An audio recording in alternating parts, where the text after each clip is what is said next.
In today's video, I'm going to teach you how to send and reply to emails from a ClickUp task. To get started, open ClickUp and select the task you want to use for your email communication. This is helpful when you want to keep your conversations organized directly inside a task, so you can track updates, messages, and related work all in one place. Once you're inside the task, go to the Activity section. Near the comment box, you'll see an email icon. Click that icon to begin creating an email from within the task. If your email account has not been connected yet, ClickUp will prompt you to connect one first. In that case, click Connect an email.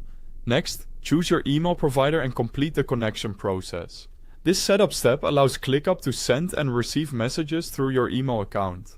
Depending on the provider, you may need to sign in and approve access before returning to ClickUp. After your account is connected, select the email account you want to send from.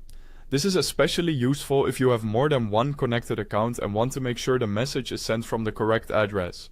Now enter the recipient's email address in the To field. After that, type in your subject line and write your message in the email body. Take a moment to review everything for clarity, since this message will be tied to the task and visible in the task activity for future reference. If needed, attach any required files to the email. This is a great way to share documents, updates, or supporting materials without leaving ClickUp.